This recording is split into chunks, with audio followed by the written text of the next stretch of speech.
welcome everyone this evening. Again, it's another edition or another class on the precision soil analysis and management training.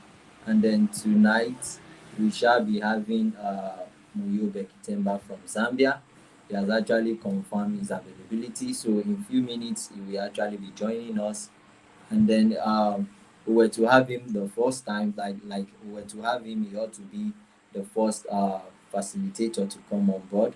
But we know the reason why he couldn't actually meet up with the first class, and then the class has been scheduled for this evening. So let us just wait for others to join in. I can see, okay, good. I can see Isiaq Iyabo, you're already with us. Why Oluwagbemi Abosede, the second person to come on board. Good. The class is actually starting in a few minutes. We're only waiting for the facilitator to join us in the studio. I just spoke with him a couple of minutes ago. All right. So let's just exercise patience while he comes, and then you can start preparing some of your questions. I believe you all enjoyed yesterday's class on the soil introduction to soil sampling. That is an introduction to the practical aspects, preparing our mind and preparing our um, our knowledge, our setting the horizon right for the practical ahead. So today again we're going to have an overview of soil health management from Moyo Bekithemba. All right. As you come, please kindly drop your name and your location, where you're joining us from. Let us know where you're joining us from, your name and your location. Thank you.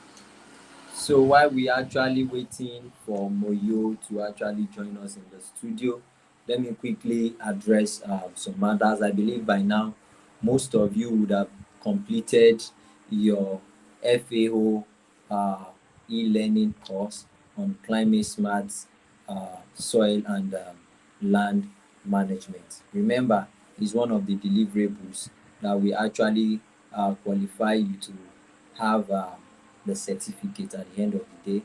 And then without, okay, Moyo is already joining us in the studio, and then without it, we may not be able to make you proceed or let you proceed to the next phase. There are still other certification which we will expose you to, or let's say other platform which we are going to expose you to. We also wish to expose you to, or give you the privilege to be a member of the African Association of Precision Agriculture.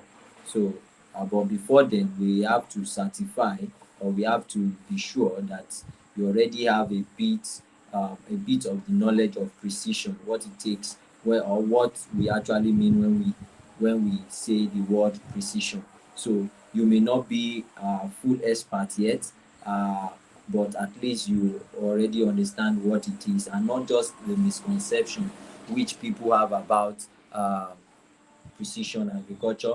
So we ought to have the first practical section, that is for the base, that is for the saying own, coming Saturday. However, we are still looking at its possibility, because we really want to give you the best. We want it to be convenient for as many as those that will be willing to actually attend for that of saying, which will actually be the major one. And I believe every of your deliverables, some of you we ask you to send your full name, down to our official WhatsApp line, so that your contact can be saved.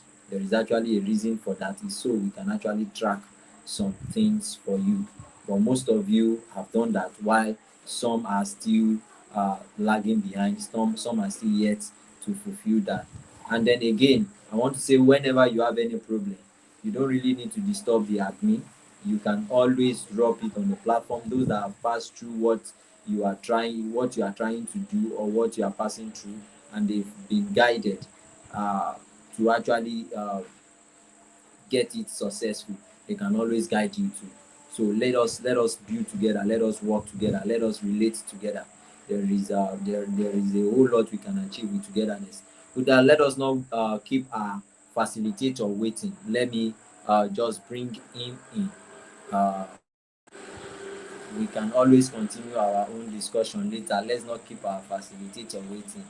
All right, Moyo, good evening. Hello, Stefan. Good evening. Yeah, I know it's evening over there in Zambia already too, right? Because Yes, it's evening. okay, How are you? it's 6:40 here. It's 6:40 here, and I know it's going to be 7:40 over there if I'm correct, right? Yes.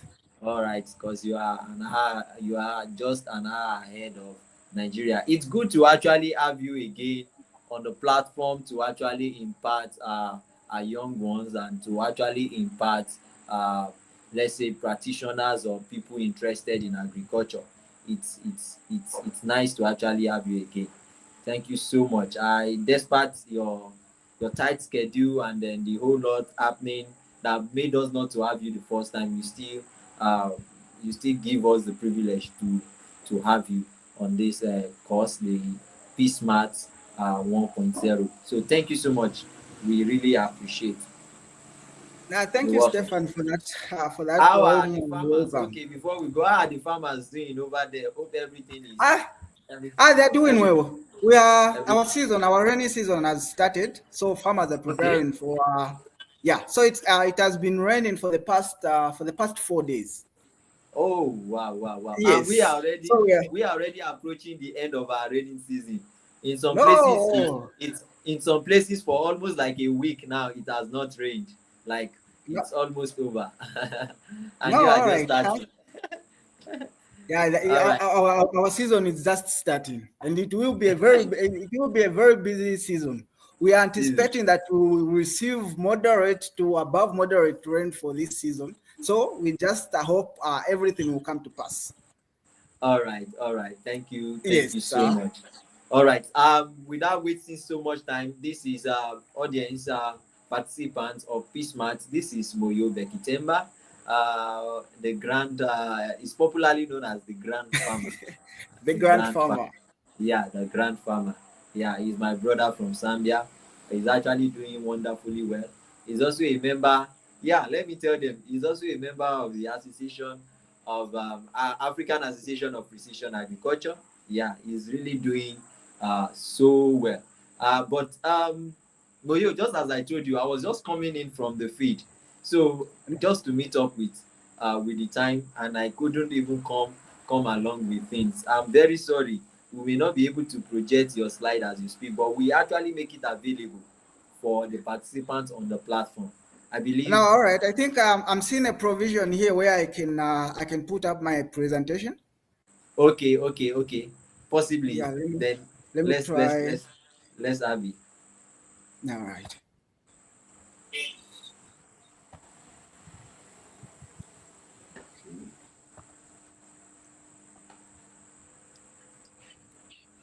No, all right. It's uploading. Just give it a moment.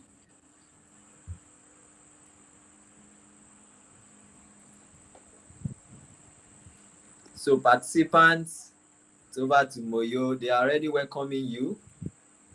No, So all right. Thank you. I wish I could see everybody. I'm really happy, even though I'm not seeing you guys. I hope at the end of the session I'll get to hear from you guys, and I have a lot of questions that I want to ask you guys. you want to ask them question, Moyo? Yes, cause They- I have a lot to learn from them. Okay, that's good. That's good. So it's going to be an Okay. interactive section tonight. Okay, let me Yeah, just yeah, yeah. possibly I give you the ground. Let me just leave the stage for you then. So you do your No, all thing. right.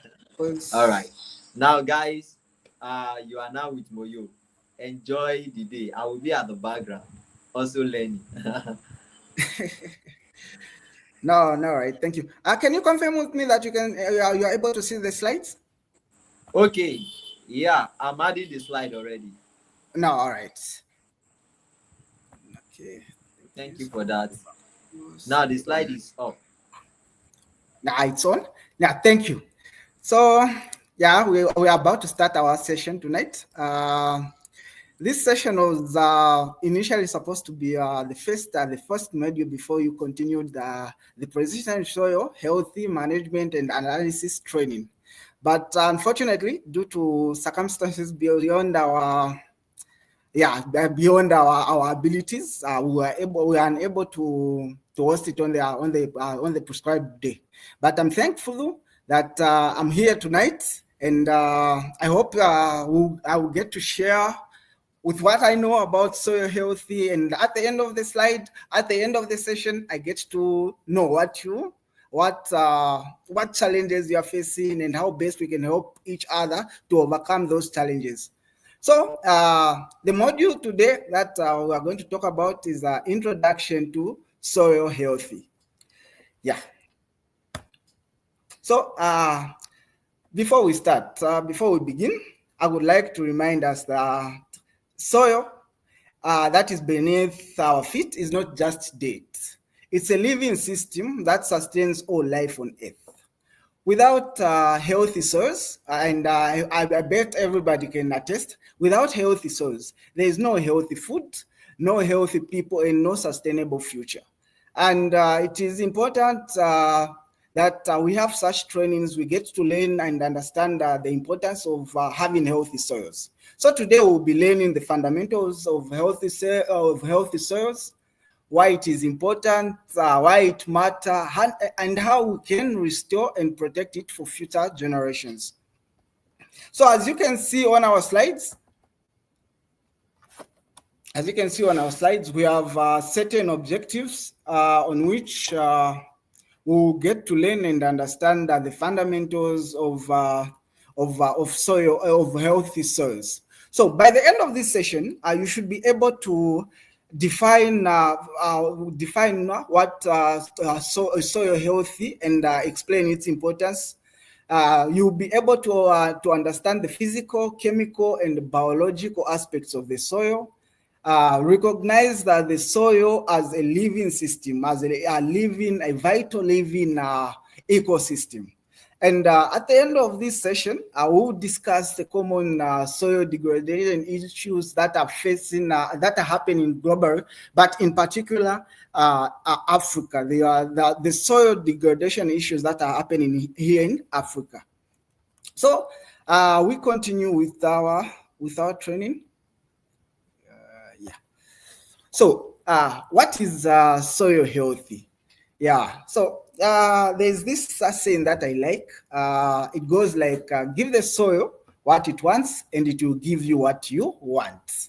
So, soil healthy, in definition, in similar terms, that the definition of soil healthy. Soil healthy is the continued capacity of the soil to function as a vital living ecosystem that supports plants, animals, and humans. Yes. So when we talk about soil healthy, in simpler terms, we can talk about so in simpler terms, soil health means it supports good crop growth. It helps with the water holding capacity. It helps retain nutrients. A healthy soil resists erosion. A healthy soil fights pests and diseases naturally. So for those who have had an opportunity to visit farms which are doing organic farming or conservation farming or agroecology, yeah. So you attest that those farmers, they don't use any synthetic fertilizers, synthetic chemicals, or anything that is synthetic. They use everything that is available at the farm, and they use different methods and different techniques that are organic or are natural. And at the end of the day, their plants fight pests and diseases naturally. So it is very important to remember that the soil is alive. Yeah, the soil is alive. It breathes. Yeah, it eats. It supports billions of microorganisms. Yeah, so the soil is a living thing, and we have to treat it that way. So we go to our next slide. So we're going to talk about now the importance of healthy soils, or the importance of soil healthy. So here, what we're going to talk about initially is, why does soil healthy matter so much? Why does it matter? Why is it that everybody who is doing modern farming, or who is into modern and precision farming,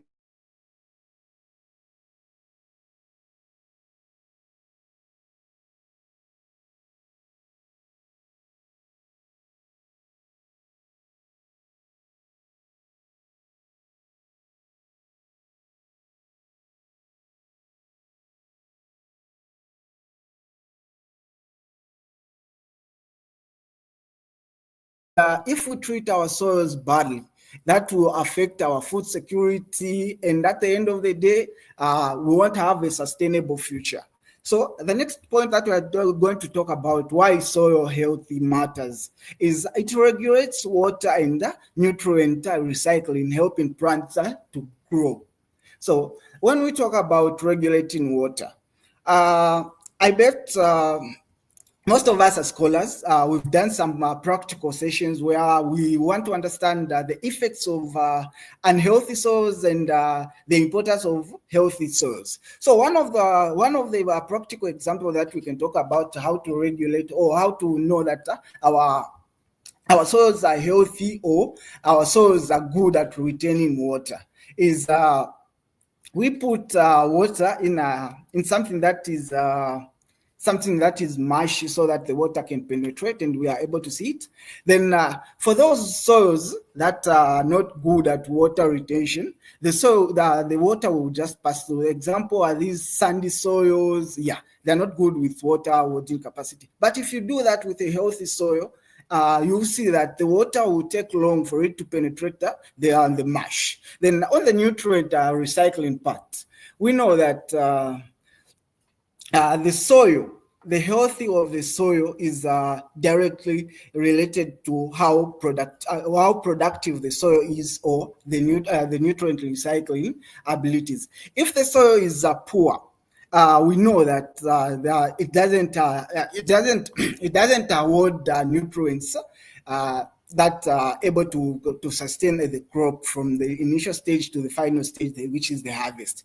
But healthy soils are very good at retaining the nutrients. And the other thing with unhealthy soils, and which is the indirect proportion and or directly related to the cost of production, you find that unhealthy soils, you have to spend a lot of synthetic agrochemicals, a lot of fertilizers, a lot of chemicals for you just to prevent or to cure a disease or pests. Yeah. So, yeah, healthy soils helps regulate water, nutrient cycling, helping plants grow strong. So the other thing, the other importance of why the soil healthy matters. Yeah, it stores carbon, making it a natural ally in fighting climate change. So we know that carbon and these other greenhouse gases are becoming a problem. So instead of us throwing away those byproducts, or those products that haven't done well in our produce, we use those produces to make compost, to make bokashi, a lot of things that will help us store carbon in the soil, hence making our soils fertile.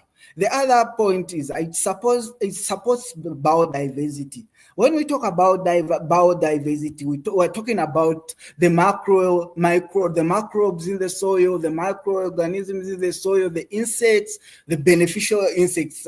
The beneficial insects, the earthworms, which play a critical role in supporting biodiversity or making our soils productive. And the last point, but not the least, it sustains a farmer's livelihood. We know that if we have our soil healthy in check, or our soils are healthy, we know that our cost of productions will be low. We will spend less on fertilizers. We will spend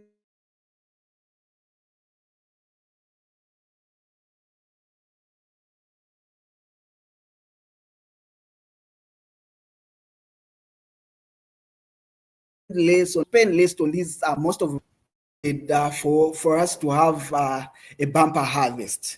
So when the soil is degraded,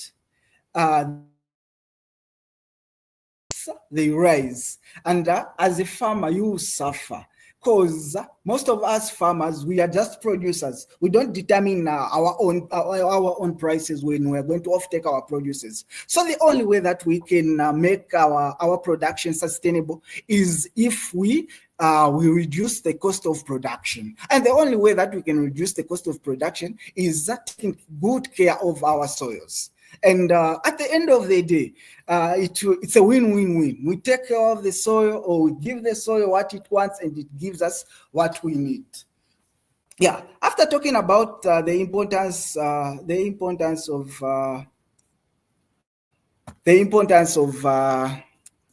soil healthy, we are going to the three aspects of soil healthy. What aspects should we consider or what aspects should we look at to consider our soils healthy? So there are three aspects on how to determine the healthy of the soil, which is the physical aspect, the chemical aspect, and the biological aspect.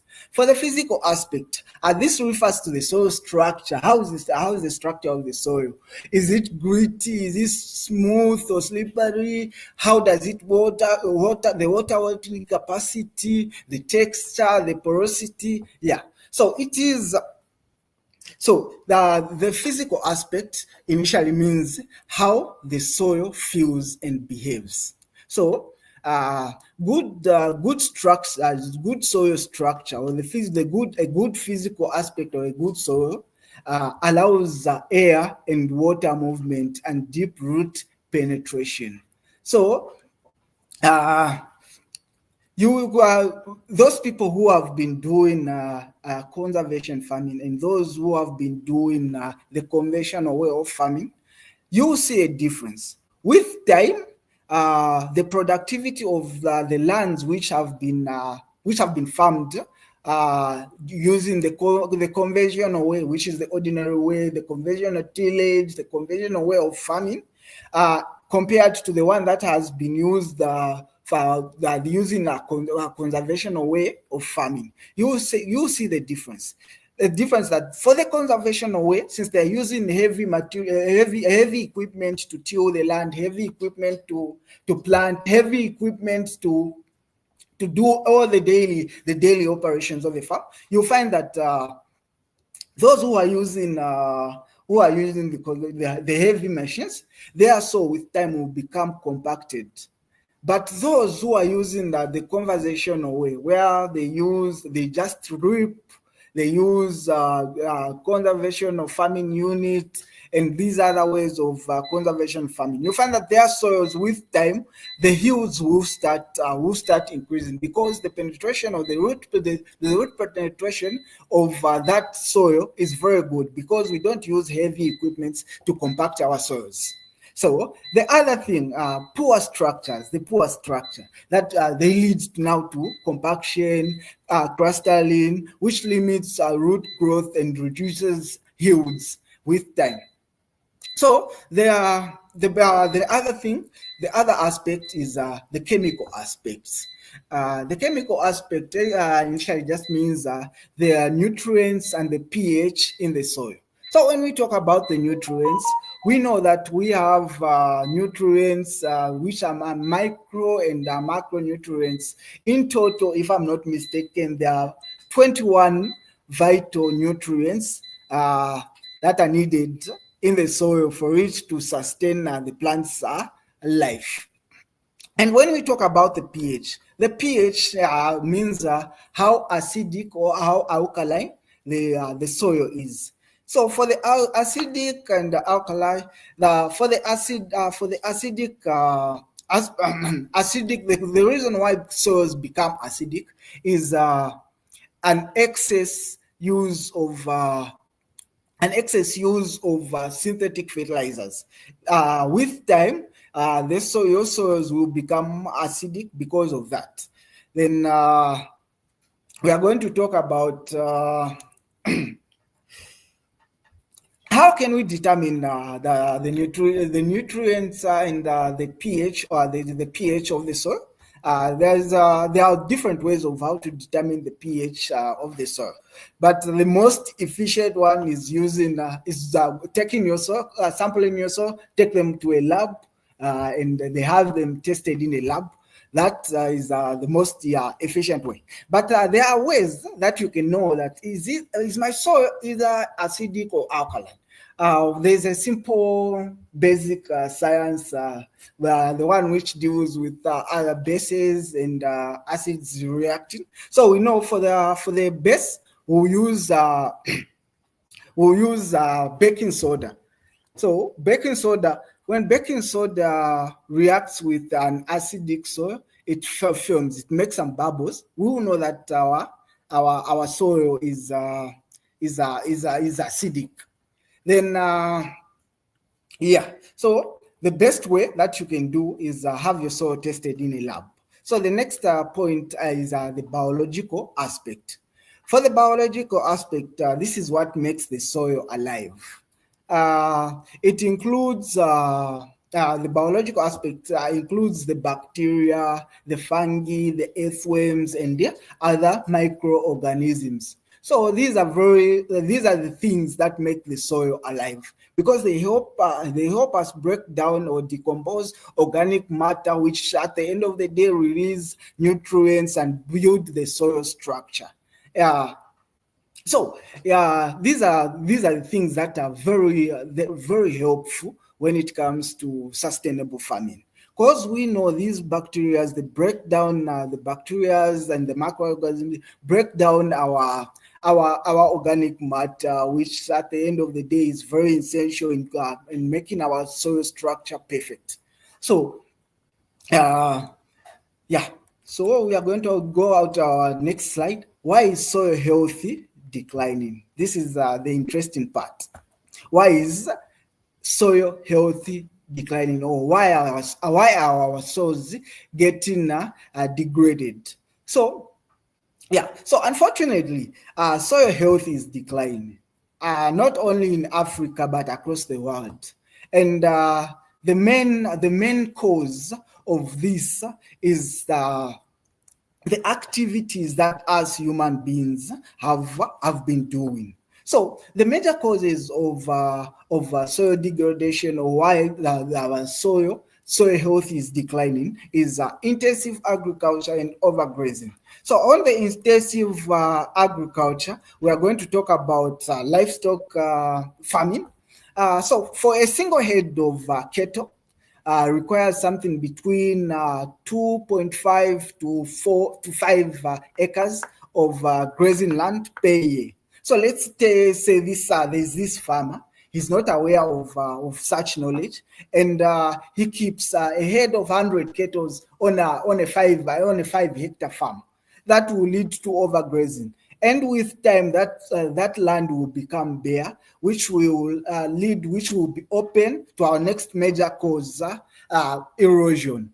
Once we leave our lands bare, because of overgrazing, or because of less crop cover, or because of monocropping, or because of burning, it will eventually lead to soil erosion. Soil erosion is a very bad thing because with soil erosion, it takes away the topsoil. And we know all farming is dependent on the 20 inch of every soil. So that topsoil, if it's left, if it's left uncovered, with time it will make way to soil erosion.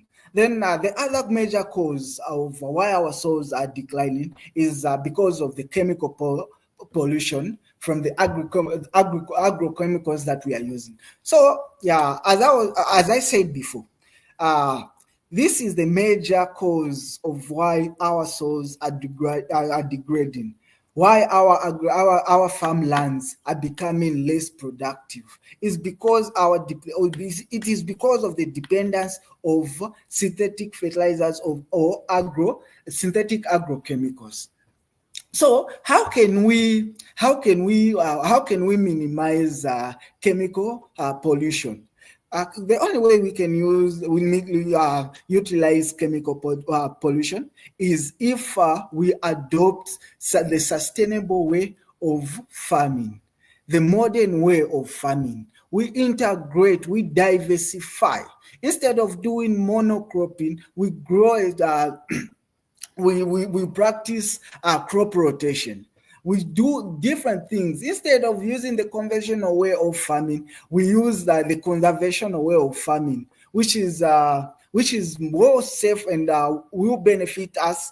And in the long run, it will make our soil more productive. So the other major cause of why our soils are declining is deforestation. Deforestation. The solution to our deforestation is to adopt agroforestry instead of just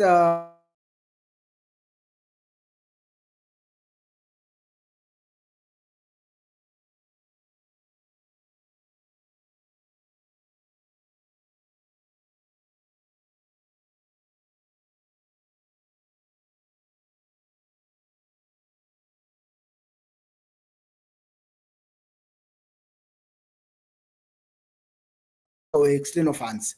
The other major cause is excessive tillage that leads to carbon loss. Excessive tillage, yeah, is the overtilling of the soil, the overturning of the soil. Yes, the conventional way will tell us that tilling or turning our soil is very good for aerating our soils. But with time, our soils become compacted, and that will lead to poor root penetration. But if we are using the conventional way of farming or the conservational way of tilling, that will be great to our soils because it will help us in a long run.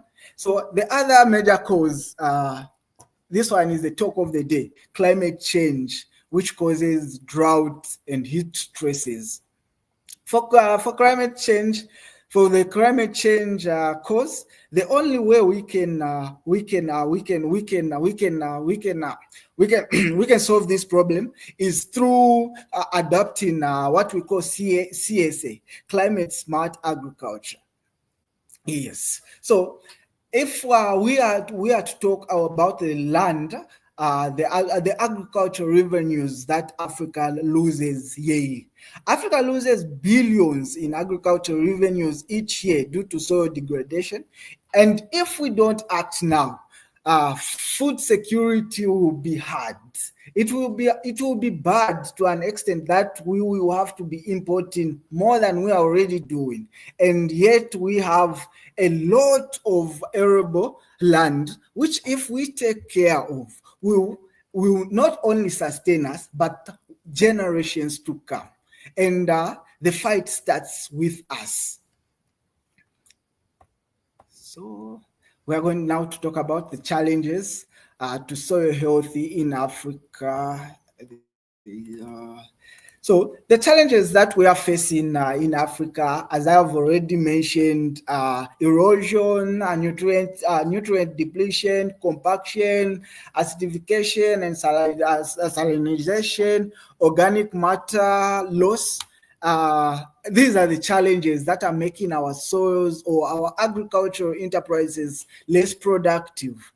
But if, as students, we are able to come up with solutions to to all these problems, it will benefit us in a long run, not only financially, but it will help us keep this land and keep this land for the next generation. So each of these challenges, they reduce our soil productivity and resilience, making it harder for us farmers to earn a living, because we'll be spending a lot on farm inputs, which will make our farming enterprises hard and less profitable. The reason why we all go into farming is to treat farming and as a business. Is to treat farming as a business. But if we're not treating farming as a business, and we are neglecting all these challenges that are leading us to have lesser yields, it's because of us. But as a business person, as a person who perceives farming as a business, we will have to put as we are doing our SWOT, our SWOT. Yeah, we have to put all these challenges in mind. So yeah, after talking about all those challenges, now we'll move on to how best we can protect our soil. How best can we protect our soil?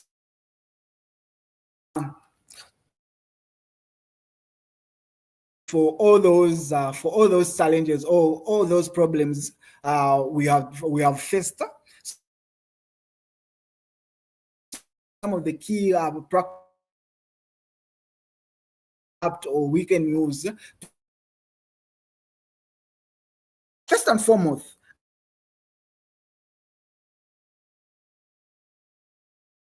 matter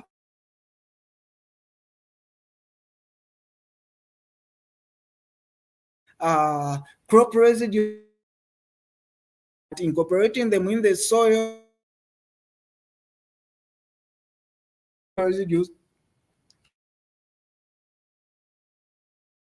make bokashi, and to make all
I think Moyo is currently having a network glitch. Okay, he's back.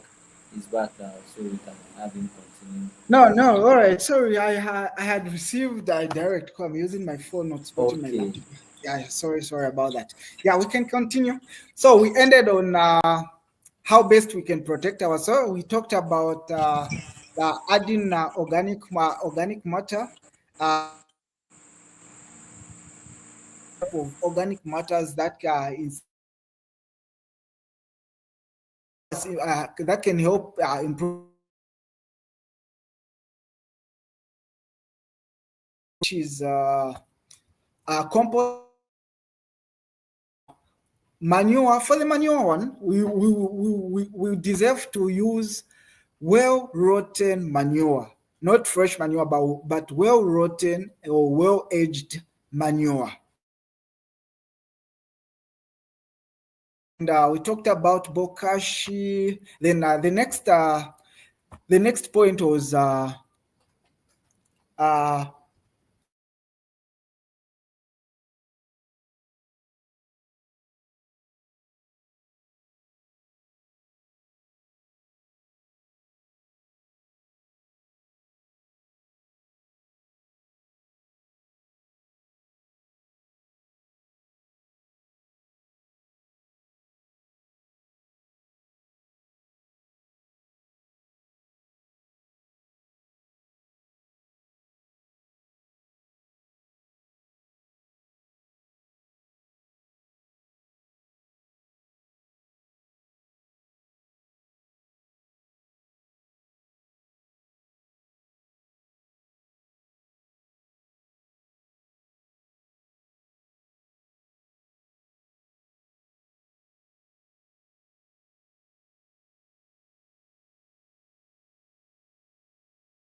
All right, guys, let's just wait for him a bit more.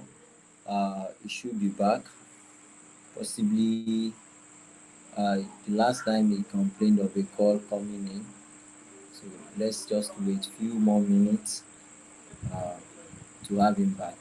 And then now you can start dropping your questions for clarification, and then whatsoever you've got to say, you can start dropping that. So because he's already approaching the end of his presentation. All right, I can see him trying to join back at the studio. Okay, so you can start dropping your questions. All right, welcome back, Moyo. Yes. So you can start dropping your questions. So as soon as he's back fully, he will be able to attend to. He will be able to actually finish up his presentation, and then also attend to your questions. All right. I can see Oluwagbamila Abosede. She's actually following into him. All right, she said he's back, and we have him. He's gone again. So all right, let's give him few minutes to actually join.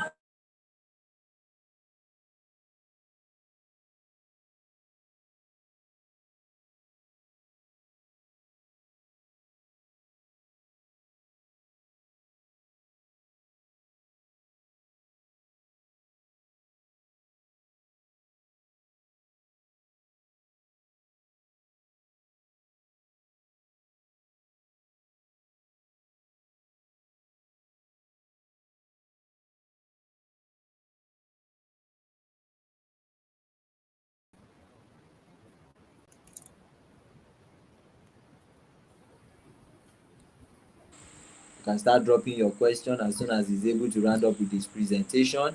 Then he can start attending to the questions. All right, Now, all all right. right. Moyo, are you back fully now? Yeah, I'm back. Okay, okay, okay. You can have the ground now. I already told them they can start dropping their questions because you are No, all almost right. That will approaching be great. the end of your That will be great. presentation, so you can so they don't delay you by the time it's time. All right. No, all right. You can take the floor now.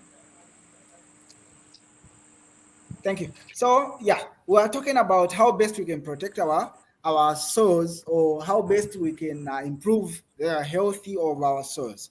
So uh, we talked about adding organic matter, reduce tillage, and now we are moving to the third point, which is practice crop rotation and diversification. When we talk about crop rotation, this is a method or a practice where each single season we rotate our crops, or our plant, or our planting plan, making it that a different crop will be planted on a different piece of land every season. So let's say the most common way or practice of how best you can do soil crop rotation is including in your rotation. You should include a heavy feeder. You should include a deep rooted crop. You should include a legume, and you should include a cereal. So when we talk about this method, let's say that we have a very big piece of land. Let's say it's a 1 hectare, 100 by 10,000 meters squared. So we divided it into 25 by 25 portions, where we'll say that in portion one, or in area one, we'll plant our maize. In area two, we are going to plant our legume. For this instance, we are going to talk about groundnuts, and the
Okay, I think we can continue now. So, we've talked about crop rotation and crop diversification. So, the other point is the use of cover crops to protect our soils from erosion. So for cover crops, these are for the most common cover crop that we use are vines, something that will run, something that will spread its vines so that it covers the area which is the area between our main crops.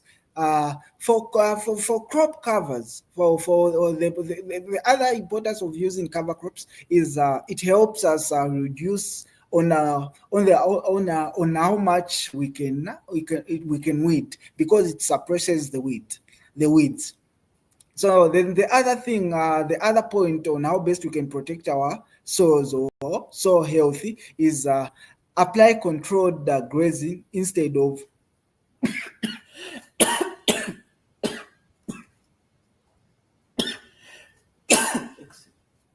gosh, sorry for that.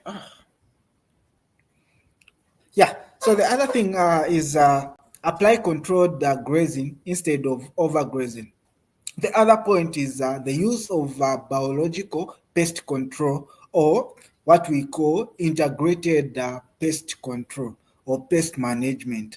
This is where we use different aspects of pest control instead of necessarily depending on chemical control. We integrate biological control and natural control in our pest management system. Then the other thing is we should manage water and nutrients efficiently. How best can we manage water? We can apply, or we can do something which is called rainwater harvesting or water harvesting. And for the nutrients, we can have permanent planting structures or permanent planting walls, which is conservation farming, where we use the same planting stations each year to reduce overspending on fertilizers.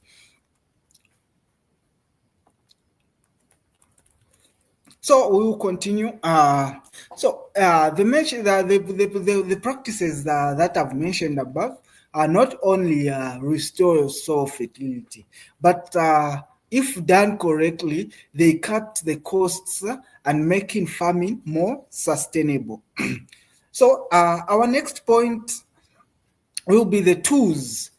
Since our whole essence of having this session, or the main theme of this training, is precision soil healthy management. So what are some of the tools that we can incorporate to improve the quality of the soil, or the soil healthy? So these technologies that have come to the modern agricultural system of the modern farming.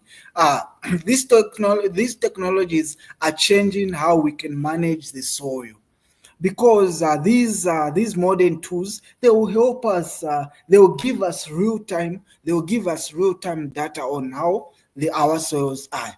So some of these modern tools or modern system include soil sensors. So these soil sensors will give you a real-time update on your soil pH, on your water, on how moist your soils are, on the fertility of your soils. And the other two are more drones and remote sensoring for field mapping. Modern agriculture is all about precision. So with modern agriculture or modern farming, the use of drone has become a norm now, whereby everything we are using drones. We are using drones to capture real-time pictures of our fields and how best our fields are looking, or the things that our fields are. They give us the real imaging. And the other thing, we can use drones to apply our fertilizers. We can use drones to apply our insecticides, fungicides, and all the major agro products that we can think of to apply on our fields. Then the other thing is satellite imaging for tracking crop and soil changes. So if we are able to incorporate or to use these satellite imaging tools, they will give us real-time data on how our crops are performing and what they need and how our soil are moving, how best is our land shifting, so that we are able to come up with real-time solutions to those problems. The other tool is GIS mapping for skeptical analysis. So it analyzes everything from how the soil is, from the field, and everything on the farm. So the other tool is laboratory soil testing for accurate diagnostics. So, laboratory soil testing. As I mentioned before, laboratory soil testing is the most accurate tool you can use to see how best your soils are in terms of nutrients and the pH. So, what are the benefits of us using these modern tools? The first benefit is they optimize fertilizer and irrigation. When we talk optimize fertilizer, because we have real-time data on how their soils are behaving and how our plants are behaving, that helps us optimize or be precise on how much fertilizer and the type of fertilizer that we have to apply to our soil. Because if we take our soils for a laboratory soil testing, it will give us real-time data on the type of fertilizer and on the type of on what we will be dealing with. We can't go into farming blindly without knowing what our soil has to offer.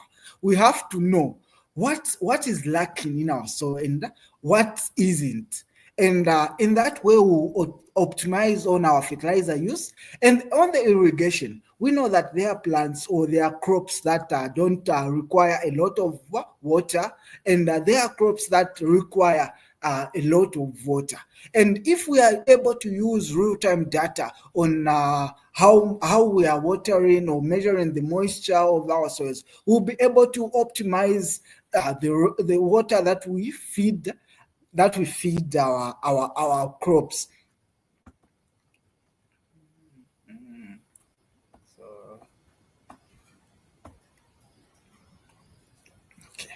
So yeah, the other benefit, it reduces input costs. So using these modern tools will reduce input costs, or implementing those solutions to improve our soil health will reduce input cost.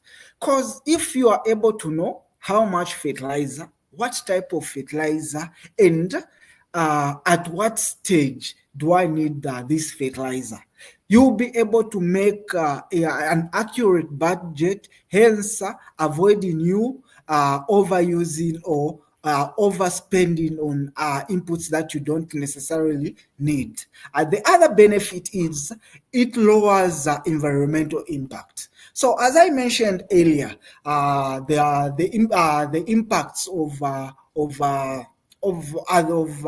the causes of soil degradation. I mentioned that there's what we call climate change. If our soils are not kept clean, or they are not looked after, they will have an impact on our environment.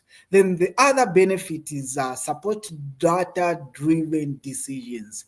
So for this one, we're just talking about precision farming.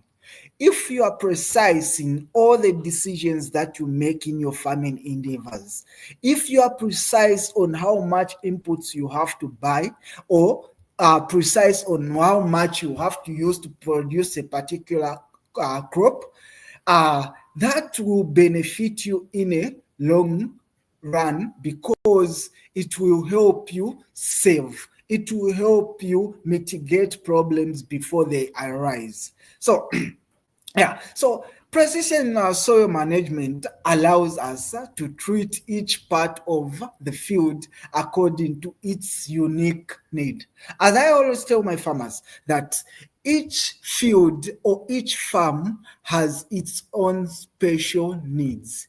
The same way we treat people in certain way, it's the same way that we have to treat our farms, because they need specific needs. Yes. So it's very important that we implement these modern tools or these modern practices in our farming endeavors, because they will benefit us in a long run and make our farming enterprises more sustainable. Moreover, farming is a business. So everything that we have to do, everything that we have, every decision that we have to make today should be a decision made based on how profitable we want our farms to be. So here, there's a local success story from Zambia. Zambia, most Zambian farmers have started adopting sustainable farming practices. When we talk about sustainable farming practices, well, it's a wide range of practices that will help us improve our soils and help us reduce on our cost of production and help us retain our soil nutrient and make our soils better, our soils healthy. So in a picture, there's this farmer. So he adopted the sustainable way of farming, which is minimal tillage, crop rotation with residues, or nitrogen fixing the trees, and the retention of crop residues. So for the minimum tillage, this particular farmer uses what we call reaping tillage. He doesn't necessarily he uses minimal disturbance in his field. So the method that he adopted is reaping. So we reap our farms, and we don't. We have a period of we will have to tend our soils every after 5 years. Then the rest will have to use minimal tillage to avoid soil erosion or these other causes that will affect our soils or degrade our soils. So, and the other method, the other practice that we adopted, or this farmer adopted, is what we call crop rotation. So as I mentioned, crop rotation is a rotating of different crops, making sure that a single crop shouldn't be planted in a field concurrently in seasons. So every season, each field has to receive a different crop, which will benefit the soil. So here, the previous season, he planted sunflower. So we know that sunflower is a deep-rooted crop, and it has brought all the nutrients which were leached down to the surface or to the topsoil. So in this method, we'll have to bring in a heavy feeder. And a heavy feeder for us is a cereal, maize. So we'll bring in maize in that field, because the deep-rooted sunflower has brought the nutrients in the surface. And since we know that maize isn't a deep-rooted crop, so it will need to feed from everything. What the topsoil, the 20 feet, the 20-inch layer of the topsoil has to provide, and what we will have to provide ourselves. So the other thing, residue retention, or the retention of residues. So in our fields, or in most of the fields of our farmers, we don't burn our residues. Instead, we we lay our residues down to enable the microbes or the organisms to break down the residues. So the results that we've observed, or and I and my farmers have observed, is that the soil structure and the soil moisture retention has improved over time, and we have noticed an increased yield in our crop yields. So the yield increase that we've noticed is 30 to 50%, depending on the period that the farmer started implementing these methods. Then the other thing is that we've noticed, or that we've benefited from implementing these methods, is it has lowered our input costs, and how great our crops can be resilient to drought. Since for the past 3 years, we have been experiencing long dry spells and droughts. So adopting these methods has helped us mitigate all those effects of drought and drought spell that we used to face. And this data shows us how conservation agriculture works, and how best, if we take care of our soils and we give it what it wants, how best it gives back to us, or how best it helps us mitigate the effects of these problems that we are facing as farmers. And at the end of the day, since we are perceiving farming as a business, lowering our input cost and making our crops resilient to drought and longer dry spells, it has transformed our profit, our accounts. And with time, we hope that everybody and every person and every one of you adopts these methods. So at the end of the day, we are able to tell our peers that farming is a very profitable business because we've done it a right way. Yeah. So now I'm coming to my to a conclusion of my presentation. So as my brother Stefan said, anybody with questions? Okay. So everybody with questions, I'm able to see this in my comments. So let me check for the questions. Okay. Yeah. Okay. Questions.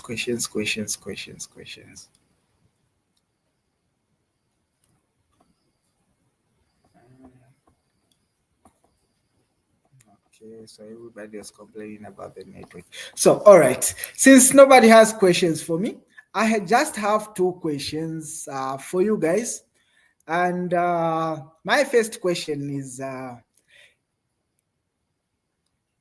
in your community, when you are moving around, what soil health challenge do you usually notice or is affecting your community?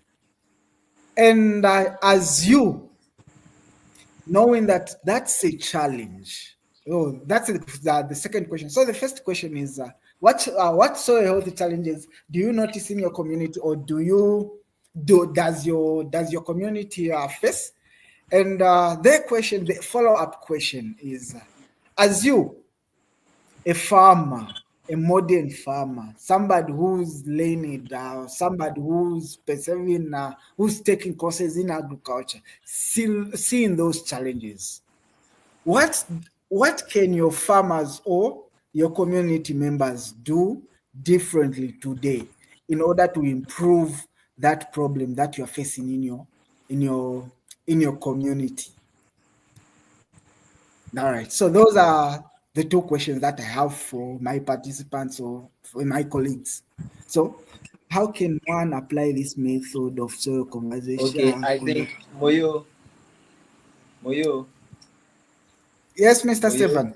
Yeah, let me help you out. I Hello. think we have about three questions now. So let me help you Okay. out. The first one is from I'm projecting it straight away. The first one is from James Ian. He says, "How can one apply this method of soil conservation like manure application in a large scale?" Okay. So So I think I that's think I think this person is just trying to, let me just buttress or expatiate so you can get what his question is all about. okay. The person is trying to see or to trying to say that is it visible on a large scale farming, looking at the fact that the amount of manure which is always needed to get a certain amount of nutrients is always bulky compared to inorganic fertilizer. So the person is trying to see, okay, is it visible on a large scale to actually go for manual application, and then how can it be done? No. All right. So for this question, I have practical, or the people I know. I work with the people that are doing organic farming on a very large scale. So we have the Jesuits here in Zambia. They have a farm called Kasisi Agricultural Training Center. So for them, they are into agriculture, organic agriculture at a large scale. So the thing that I've learned from them, um, they started a long time ago, not necessarily looking at the yields in the first years, but they were feeding the soil. So on a large scale, or applying manure on a large scale, there are machines, a Valkyrie or a spreader, which will allow you to apply or to spread a maximum of 10 tons of manure, both liquid and dry, on a very large scale. So we are talking, I mentioned something like diversification. If you want to do organic farming on a large scale, you have to diversify, or you have to come up with a way that you have access to manure on farm for your field. Not only will you be using manure, you'll be using different types of organic fertilizers that will help you replenish your soil. So with time, your soil will be able to sustain itself, requiring you to apply less manure with time. Have I answered the question? Okay, yeah, Boyo, I think you have actually answered the question. Uh, yes, to actually complement what you have actually said, we have that was last year. There was a project we had in one of the villages here at Iseyin, which some of the participants are actually aware of Iseyin, not that they are aware of the project. Now, on the project, we did into like integrated fertility management actually, and then we applied on the farm because it has been a farm that has been in consistent use. So that is, we are trying to bring back the life of the soil. So we decided not to just use what is it called, the inorganic fertilizer. We decided to actually blend both based on recommendation and soil test uh, result, and then we were able to apply manure. Yeah, manure, that was poultry waste in mass across the feed. This is 150 acres of farmland, and then what we use, what we call manure spreader. we have manure spreader. It's like a tractor pulled, it's also a tractor pulled implement. Just as you have your plow, you have your arrow and then whatsoever other implement, so it's tractor pulled, where we always have the manure filled, we fill in the manure into the tank of the spreader, and as we move across the field, as the tractor moves across the field, it drops it on the soil. It was after then we now replow, like it was we now replow the manure into the soil before we carry on with planting and the like. So it's actually visible and it's possible. The only thing there is that for everything you want to do, you always make a plan. So you need a plan. If you are actually going to do the manuring or you need manure application on a large scale, then you make the plan, you source for it. You should know the right what amount you are applying. We have farms that apply about 5 to 10 tons of manure on their farmland. Yes, like you can purely, in fact, you can use what is it called? You can actually do practice without you can actually cultivate without the use of inorganic fertilizer. However, because manure are slow releaser of nutrient, you have a plan. There should always be a plan. Those are part of the recommendation we give to people. If they say they are going organic, you should have a plan. So the time would have been structured in such a way that by the time your plant needs the nutrients, the manure you incorporated into the soil has already started working. Not that you apply manure today and you expect it to be so effective on your plant tomorrow. No, you should have had it. Just as I told you, I said we have incorporated the manure into the soil before planting, not just, in fact, about 4 to 5 weeks before planting. Then it's a large scale like that. So it is actually practicable. I believe we have actually answered your question. More of it will be explained to you at the practical level when we'll be talking about soil amendments, recommendation based on soil results. So you can know where to go. Possibly you go the organic, or you want to go the inorganic, or most of the time we always advise you go for both, so that the inorganic will serve you temporarily, while the organic is helping you to build your soil um, for a long time benefit. All right, Moyo, the time is fast So spent. yeah, Let us have the last question. so let me Okay. conclude on the soil conservation. How best can you apply manure application on large scale? So on large scale, as I said, we have cover crops which are nitrogen fixing. So if you know that no, my soils are lacking, let's say my soils are lacking nitrogen, they're low in nitrogen, and I have to, yeah, the manure that you're going to use, let's say you don't have nitrogen rich manure, let's say poultry manure, you just have cow manure, poultry, goat manure. Yes. So how best can we improve our soil nitrogen capacity or nitrogen levels without using manure? There's what we call sun hemp. So you can use sun hemp. You can use legumes like velvet beans, cowpeas, and soybean. Those are very good with nitrogen fixing in the soil. So, uh, as we are thinking on how best we can operate, we can do conservation or sustainable farming on a larger scale, we should be thinking on how best we are going to diversify, create something, an ecosystem that will feed each other, a farmland that will be able to sustain itself. So, yeah, that's the conclusion for Mr. James's question. So, Okay. I think the he next has question, actually will responded. zero Well tillage answered. be? So well answered. Uh, before we lost him again, the network glitch. Let's have the last question.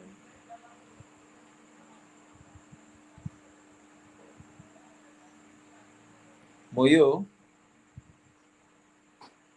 are you still there?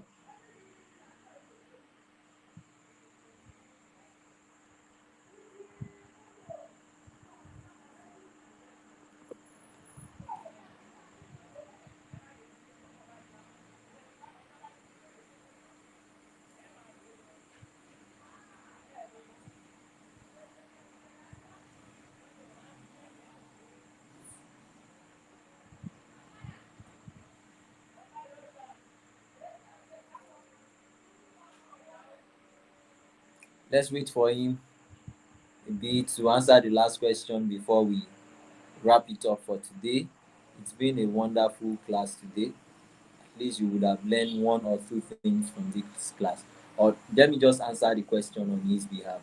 Uh, from Fats Arena Africa says, will zero tillage be encouraged to maintain good soil health? Yes, it will be encouraged. However, the question will come in just the same way, or the same thing I mentioned, in the aspect of practicing manuring, that is on a large scale. The same thing with that of zero tillage. You should have your plan, because the essence of tillage is to reduce soil compaction. Don't worry, we are still going to treat that parameter in soil analysis and the likes, talking about the bulk density, the compaction level, because if your soil is so compacted, then it's not going to give a breathing space for your plants, and your plant root will not be having it easy down there. So one of the let us just say the underlying principle of tillage is actually to break the soil, to make the soil well aerated, uh, create aeration in the soil, and then free flow or free movement, easy movement of your plant roots and nutrients all across. So if you are going for zero tillage, that means you are taking away that artificial breaking. Then you should plan into your farming practices things that can represent or that can replace the tillage, that can help you break your soil. And then you also try to avoid activities that can compact your soil, that can make your soil to become compacted. You will not be having, for somebody or for a farmer that wants to practice zero tillage, you will not be having livestock coming into your farm after harvest, because they compact the soil. There are pressure on the soil. Then you may not be allowing heavy duty machineries on your soil. So those are things you just have to balance, things on the left and on the right, because everything that's got advantage also have its disadvantage. Now it is not there for you to actually balance things up. So zero tillage can actually be encouraged. Then you can always plant, you can do your crop rotation in such a way that after a kind of crop that is shallow rooted, you can plant maybe a bit deep rooted crop, where those things, and then you improve your soil health. The content, like the organic content should be okay, and then the water content as well should be okay. So you have to just make sure you maintain balance. So zero tillage is possible, and then it can be practiced, and then it's even encouraged. Okay, I think let me just welcome Moyo in to actually have a roundup for the class, not answering the question again, just a roundup for the class. So Moyo, thank you so much for tonight, and I think we have actually done justice to what we've got tonight. We are preparing to leave. So in a minute or two, I just want you to have a kind of summary, or your parting word, or whatsoever you've got to say to our participants, or your key. I think you have your key takeaways. You can just share with them things you want them to, like, even if they will not remember anything from your time with them today, they should just make sure they remember those lines. So you can give them those lines. No, all right, thank you. Sorry, today my network is very bad. So, I'm going to talk about, in conclusion, everything that we've talked about today. Uh, so, my key takeaway right now is that we should all perceive soil as a living, dynamic system, essential for agriculture and life, because we owe our living to the soil. Because without the soil, we wouldn't have had anything to malnourish us, or anything that will feed on. It would have been bad for. We wouldn't have any food security. And the other key takeaway from this module is healthy soils. We should always remember that healthy soils support food production.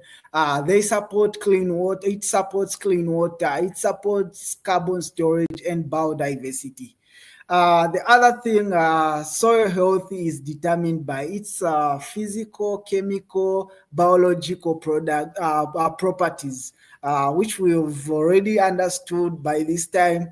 And this degradation issue that we are facing as Africans or as humans, such as erosion, nutrient depletion, and low organic matter. Always will always threaten our soil's ability to be productive. So it is our goal to take care of our soil and to prevent at any cost our soils from degrading. The other key takeaway is we should invest in soil healthy, and the only way we can invest in soil health is through adopting sustainable practices, which with time will lead to higher yields, and we will be able to sustain our soil and leave them for future generations. The other key takeaway is we should have